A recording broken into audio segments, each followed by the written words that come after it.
Azora Plus. Abonnez-vous.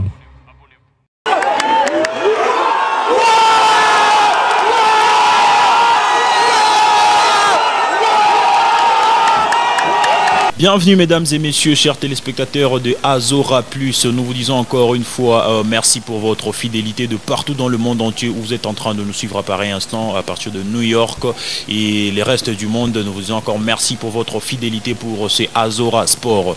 Aujourd'hui nous sommes en train de parler d'un événement qui s'est déroulé hier ici à Goma au stade de l'Unité. C'était un match, un derby qui opposait le Daring Club Virunga à l'AS Kabasha et le match qui s'est soldé sur le score de début à 0 en faveur de Montagnard du DC Virunga. Et aujourd'hui, nous sommes précisément dans la résidence du coordonnateur de l'AS Kabasha. Il va se présenter lui-même et vous allez le découvrir tout à l'heure avec moi. Nous sommes en train de l'accueillir déjà sur ce plateau de Azora. Bonjour, monsieur Dems. Bonjour, monsieur le journaliste. Pour ceux qui ne vous connaissent pas, vous pouvez vous présenter. Vous êtes qui? Vous occupez quelle fonction au sein du club de l'AS Kabasha? Merci beaucoup. Je suis, comme vous l'avez dit, je suis Dems Kimbuluma. Je suis le coordonnateur des fan clubs et de l'association sportive Kabasha du Nord Kivu. Là, vous êtes le coordonnateur de fan club de l'association de l'AS Kabasha. Comment est-ce que vous avez reçu cette nouvelle? Donc, comment est-ce que vous êtes en train de digérer cette défaite de début à 0? Oui, monsieur les journalistes, merci pour la question. Ce n'est pas facile de prendre la parole par rapport à cette question, surtout que Kabasha, ce n'est pas une équipe habituée aux défaites. Et nous avons été surpris hier par le Daring Club Virunga qui a présenté un bon football. Nous avons consommé cette défaite hier, bien qu'inattendue, mais nous sommes une grande équipe, nous sommes une grande formation. Kabasha, c'est un grand club et nous avons pu digérer cette défaite et nous l'avons accepté sportivement malgré certaines défaillances du côté du corps arbitral. Mais qu'à cela ne tienne, Virunga l'a remporté par 2-0 et nous sommes conséquents, nous allons nous préparer pour l'avenir. Pour l'avenir, et est-ce que cette défaite, il y a quelqu'un à qui vous pouvez l'attribuer, genre les coachs ou soit des joueurs? Parce que déjà, pendant le match, nous avons vu, il y avait manque de finition au niveau de l'AS Kabasha. Il n'y avait pas vraiment quelqu'un qui pouvait essayer un peu de tenter des occasions au niveau de l'AS Kabasha. Bon, pour perdre un match, il y a beaucoup de paramètres. J'ai cité tantôt la responsabilité des arbitres, donc les deux assistants, mais aussi l'arbitre central qui n'a pas fait son bon match. Et vous avez vu celui qui a même provoqué, qui a même incité tout le grand public de Kabasha à la colère parce qu'il n'a pas bien géré ce match. Nous avons estimé qu'il s'est penché plus du côté de Virunga que du côté de Kabasha. Nous, on ne va pas juger parce que le match est déjà fini, mais d'abord c'est la première responsabilité du côté de l'arbitre. Au-delà des arbitres, il y a aussi les aspects techniques et maintenant là c'est en interne. Il fallait mettre certaines choses à leur point, mais c'est ce qui n'a pas été fait et nous estimons que nous sommes responsables non seulement de notre défaite, mais aussi nous n'avons pas été accompagnés par les arbitres qui devraient être obligatoirement nets. Parce que c'était les derbys des équipes de la ville qui sont toujours à connexion chaude et qui se croisent. Alors il fallait que l'arbitre soit en tout cas neutre et avec toute neutralité possible. Mais ce n'est pas ce qui a été fait. Et de notre côté, nous avons eu des petits problèmes techniques. Je pense que pour le match futur, le coach pourra essayer un peu de mettre chaque chose à sa place. Chaque chose à sa place, comme vous venez de le dire. Et là, vous êtes en train déjà de pointer l'arbitrage de notre province du doigt. Est-ce que, selon vous, il y a quelque chose que vous aimeriez à ce que les chargés de l'arbitrage au niveau de notre province, il y a des améliorations ou soit des propositions que vous pouvez faire à cette structure-là qui gère les arbitres dans notre province? En tout cas, c'est une recommandation que je formule avec fermeté parce que même le match aller de dimanche, vous avez vu comment les arbitres se sont comportés. D'ailleurs, on a voulu menacer, arrêter les tournois à ce niveau-là parce qu'on ne pouvait pas espérer continuer à jouer un tournoi contre les arbitres. Ça serait déjà, ça ne serait plus le football, ça serait autre chose que le football. Nous avons formulé des recommandations au niveau de la Ligue pour qu'on essaie un peu de parler avec les arbitres. Ça a été fait, je pense, par rapport à la Ligue, mais ce n'est pas ce qui a été fait sur leur DG. En tout cas, je recommande à celui qui a la responsabilité d'organiser des arbitres de faire des sommiers, parce que sinon on ne va pas rester à des football. On va chaque fois, parce que le public de Goma a été déjà sensibilisé par rapport aux non-violences. Donc moi-même, avec les cordeaux amis ici de Virunga que j'ai sali en passant, nous étions une fois invités à une radio où on a discuté de comment maîtriser notre public. Et nous l'avons fait. Et hier, vous avez vu, j'ai pris même le risque de parler avec un public chaud, un public en colère. C'était m'exposer. Alors ça, ce sont des arbitres qui ont provoqué ça. C'est pourquoi je recommande à ces corps-là qui organisent les arbitres de bien faire les choses et de bien trier les choses, les arbitres. Chaque fois qu'il s'agit des matchs qui a de la chaleur et qui risquent de déborder ou bien de causer des dégâts. Mais je remercie quand même tous les deux publics de Virunga et de Kabasha parce qu'on n'a pas enregistré des dégâts plus graves, bien qu'il y ait des petits incidents qu'on a su maîtriser rapidement. Et comme vous venez de parler de cette altercation-là, du côté Virunga, on est en train de vous pointer du doigt. Parce qu'il y a eu des interviews qui se sont faites hier au niveau du stade. Il y a eu les dirigeants de l'ES Virunga, du DC Virunga plutôt, qui sont en train de pointer du doigt aux supporters de l'ES Kabasha. Comment est-ce que vous pouvez réagir face à cette accusation qu'on est en train de vous accuser là? C'était précipité d'accuser Kabasha par rapport à ce qui s'est fait hier. Nous avons vu les jets de pierres de partout. Les jets de pierres du côté de Virunga, les jets de pierres du côté de Kabasha. Nous avons vu les fanatiques de Virunga qui étaient agités par rapport à violer même leur DG. Donc vous voyez. Donc, je vous ai dit que c'était un public qui voulait suivre un match, mais les arbitres ont occasionné une tension. Mais nous avons aussi maîtrisé ça parce que nous avons parlé avec notre public et le match a commencé jusqu'à la fin. Et même quand le match s'est terminé, nous avons laissé le public de Virunga savourer leur victoire. On n'avait pas vu les fans de Kabasha agresser le public de Virunga. Donc c'était un incident pour interpeller l'arbitre. Et quand l'arbitre s'est ressaisi, vous avez vu, le match s'est bien terminé, s'est clôturé en beauté. Donc la responsabilité que le comité de Virunga jette du camp Kabasha, c'est une accusation non fondée parce que c'était une tension qu'on était en train de gérer. Alors, donc, je suis en train de les interpeller à des attitudes sportives. Quand chaque fois qu'il y a des situations comme ça, il ne faut pas jeter des pierres de l'autre cas. Il faut plus parler à leur public, comme nous l'avons fait. Nous, on n'a pas resté la responsabilité chez Virunga, nous avons plus parlé à nos publics et maîtriser notre cas. Parce que du côté des Virunga aussi, il y a des responsabilités. Ils ont aussi jeté des pierres. Et même la force de l'ordre qui était censée d'être nette, de procéder, et Kabasha et Virunga, c'est cette force-là qui était maintenant devant Virunga pour jeter des bombes lacrymogènes aux côtés des fans de Kabasha. Vous n'avez pas vu aucune bombe lacrymogène jetée du côté des Virunga. Ils ont jeté les bombes lacrymogènes du côté de Kabasha. Et ça, nous n'avons pas accepté ça. Nous recommandons aussi aux autorités qui gèrent la sécurité de nous tous de bien être au milieu du village. Donc c'est une recommandation formulée et du côté des arbitres, mais aussi du côté de la force de l'ordre qui est censée être en tout cas entre Virunga et Kabasha et non être du côté d'un des clubs. Avant de poursuivre ce point des accusations qui sont lancées à l'égard de l'ES Kabasha, quel message que vous pouvez lancer tout droit en regardant droit vers la caméra, un message que vous pouvez lancer à vos fans, donc un message d'apaisement, une demande que vous pouvez leur faire donc, parce que déjà bientôt là il y aura les championnats qui va redémarrer et aussi il y aura d'autres matchs que vous allez prester. Donc quel est le message ou soit la demande que vous apportez auprès de vos fans? Oui, je recommande le fanatique de Kabasha. D'abord, avant de le recommander, je les remercie d'abord pour le comportement affiché hier.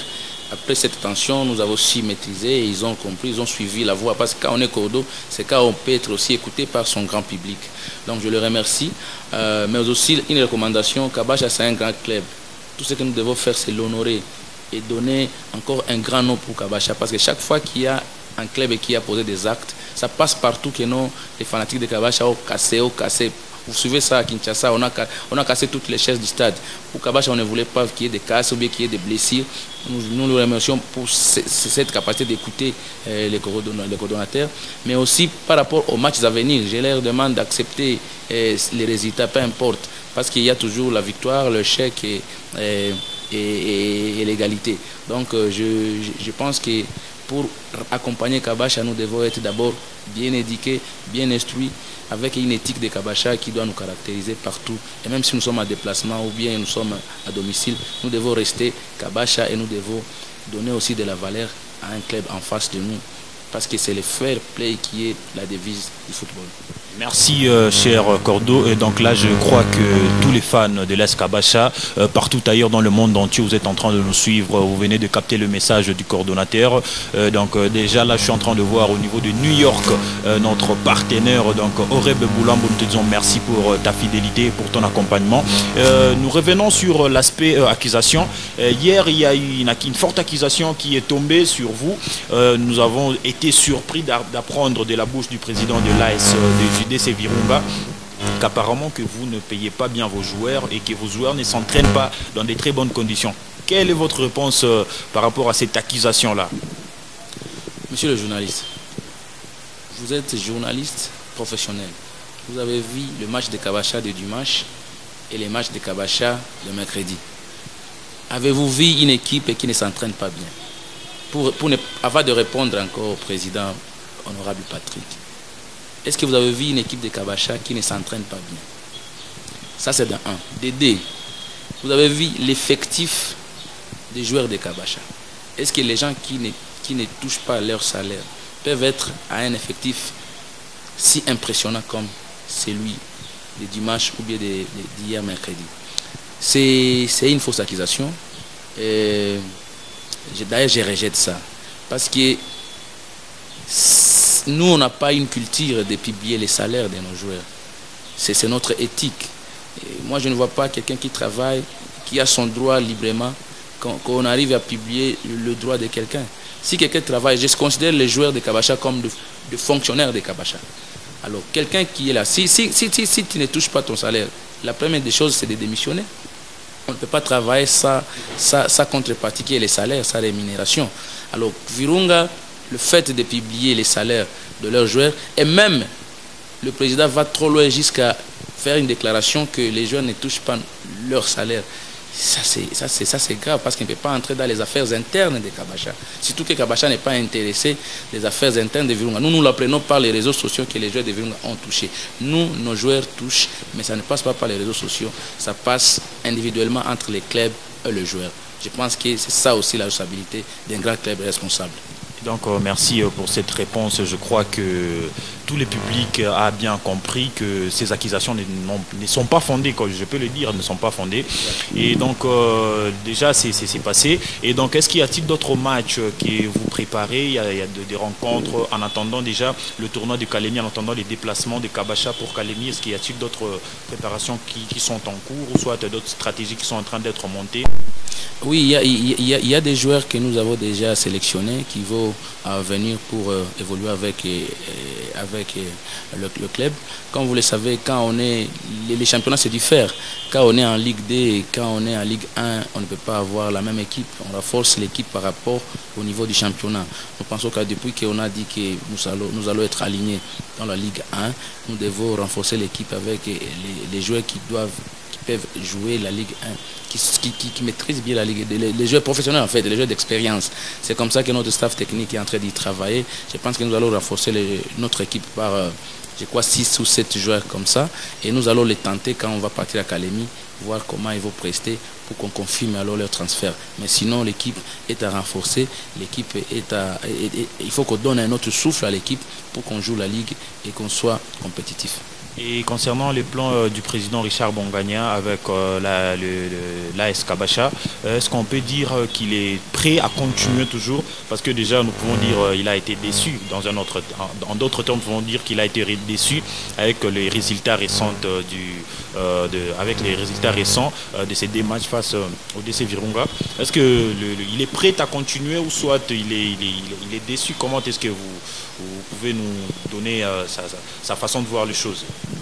Hier, après le match, quand je voyais les statistiques, j'ai vu le message du président Richard. Quand il a mis sur statique, vous savez ce qu'il a écrit? Il a dit bravo à l'AS Kabasha et félicitations au Daring Club Virunga pour la victoire. Ce n'est qu'une partie remise. Quand il encourage son équipe, il dit bravo, c'est-à-dire il est partant, il a accepté aussi le score comme tout le monde. Et les connaissants, je ne vois pas que c'est un résultat de 2 buts à 0. Et puis pour un match qui n'a pas d'enjeu, qui peut amener un président à être découragé. Le président Richard est très engagé. D'ailleurs, il a raté son avion parce qu'il devait venir avec Madame Élégance pour suivre ce match. Nous étions seulement ici avec le président Serge Igota, Balési. Et je vous confirme que le président Richard est là. Et il restera là avec Kabacha jusqu'à la fin de son mandat. Et il est avec nous. Et donc, Cordo Dems Kimboulouma, nous sommes en train de vous dire merci pour votre temps que vous nous avez accordé. Et donc, y a-t-il un message que vous pouvez placer en dernier avant de se quitter? Oui, le message que je peux donner avant qu'on se quitte, c'est de dire à tout le monde, surtout aux fans de Virunga et à d'autres clubs, qu'au-delà du football, les équipes doivent avoir de l'éthique. Au-delà du football, ce n'est pas une occasion, quand on joue le match, ce n'est pas une occasion de formuler des injures, ce n'est pas une occasion de formuler des accusations, ce n'est pas une occasion de déplacer des langages, c'est aussi une occasion de partager maintenant des expériences, mais aussi parce que le match contre Virunga nous a donné d'autres expériences qui vont nous permettre d'organiser certains points. Ce n'est pas moi, Cordo, commencer déjà à placer des mots qui ne sont pas appropriés par rapport à tel comité. Je respecte le comité de Daring Club Virunga, par le président Patrick Mounyomo, Mboni Moulomba, Eric Moussangania, Tambwe Diouf, conseiller, et tout le monde, le Cordo Amissi, qui est mon proche, qui est mon ami, nous les respectons. Je leur demande aussi en retour de respecter les cas adverses, parce que c'est ça aussi l'éthique des responsables, et c'est ça aussi ce qui doit nous caractériser jusqu'à la fin, parce que nous allons passer, mais Virunga Kabacha va rester éternellement, parce que je vous dis qu'après nous, Virunga Kabacha jouera toujours. Et la génération qui vient regardera des matchs de Virunga Kabacha. Nous avons regardé des matchs de Virunga Kabacha quand nous étions enfants. On est en train de diriger maintenant les deux équipes. Et après nous, ça sera d'autres personnes. Donc, c'est-à-dire Virunga Kabacha vivra longtemps que nous. Alors, nous ne devons pas profiter des matchs qui sont spontanés et commencer déjà à déplacer des langages. C'est un message en tout cas, et je m'assume pour le dire. Nous devons aussi marquer notre responsabilité par des comportements, par des propos et par des attitudes. Et donc, merci pour cet entretien que vous nous avez accordé. Nous vous disons merci, nous sommes très reconnaissants. Et mesdames et messieurs, nous sommes à la fin de notre entretien avec le cordon Dems Kimboulouma. À la présentation, j'ai été Gloire Moulunda. Et derrière à la caméra, la réalisation, il y a un homme fort, un homme souriant, Azora. Nous sommes en train de te dire merci beaucoup, mon frère. Et déjà, au niveau de New York, vous nous suivez de partout dans le monde entier. Nous sommes en train de vous dire merci pour vos messages d'encouragement. Merci pour vos messages d'amour. Et aussi, merci de votre soutien de près ou de loin. Nous sommes en train de vous dire merci. Et pour ceux-là qui nous suivent sur YouTube, nous vous demandons d'aller vous abonner massivement sur notre chaîne YouTube Azora Plus. Et donc là, vous serez informés en temps réel. Nous sommes en train aussi de dire merci au public de Goma, aux sportifs de Goma. Merci pour tout. À ciao et à très bientôt. Nous allons revenir pour un tout nouveau numéro. Merci. Azora Plus, abonnez-vous.